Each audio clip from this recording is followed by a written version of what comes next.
Gaza agency. Israel और Hamas के बीच एक हफ्ते का संघर्ष विराम खत्म होने के बाद आईडीएफ ने नए सिरे से हमले तेज कर दिए हैं।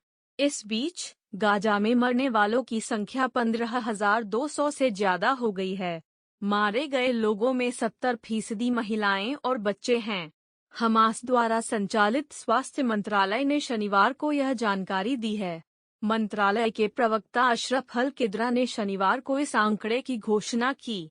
हालांकि उन्होंने इस बारे में विस्तृत जानकारी नहीं दी।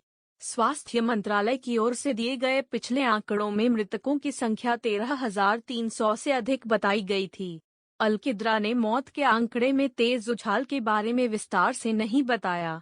मंत्रालय 11 नवंबर के बाद से केवल छिटपुट अपडेट ही दे पा रहा था, क्योंकि युद्ध के बीच उसे कनेक्टिविटी और अस्पताल संचालन संबंधी दिक्कतों का सामना करना पड़ा। मंत्रालय नागरिकों और हमास के लड़ाकों की मौत के बीच अंतर नहीं करता है। हालांकि अल किद्रा ने बताया कि 40,000 से ज्यादा लोग घायल हुए हैं।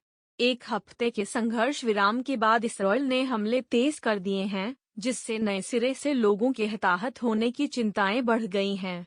अमेरिका ने अपने सहयोगी इसराइल से नागरिकों की रक्षा करने के लिए हर संभव प्रयास करने का आग्रह किया है। अमेरिकी विदेश मंत्री एंटनी ब्लिकन ने शुक्रवार को दुबई में खाड़ी देशों के विदेश मंत्रियों के साथ बैठक की। इस दौरान उन्होंने कहा, यह इसराइल हमास युद्ध आगे चलकर बहुत महत्वपूर्ण होने जा रहा है। इस पर हम बहुत करीब से नजर बनाए हुए हैं। युद्ध शुरू होने के बाद से ब्लिंकन का पश्चिम एशिया में यह तीसरा दौरा था। इसराइल ने शनिवार को दक्षिण गाजा के खान यूनिस इलाके में कई हमले किए। सेना ने कहा कि उसने हमास के 50 से ज्यादा ठिकानों पर हवाई, टेक फायर और नौसेना से हमले किए हैं। संयुक्त राष्ट्र के मुताबिक इस्राएली सेना ने निवासियों को स्थान छोड़ने की चेतावनी देने से एक दिन पहले पर्चे गिराए थे, लेकिन शुक्रवार देर रात तक बड़ी संख्या में लोगों के जाने की कोई रिपोर्ट नहीं थी। अहमद हजर खान यूनिस में शरण लेने के लिए एक महीने पहले उत्तरी शहर बेतलाहिया से अपनी पत्नी और 3 बच्चों के साथ आए थे। उन्होंने कहा, कहीं जाने के लिए कोई जगह नहीं है। उन्होंने हमें उत्तर से बाहर निकाल दिया है और अब वे हमें दक्षिण छोड़ने के लिए भी मजबूर कर रहे हैं।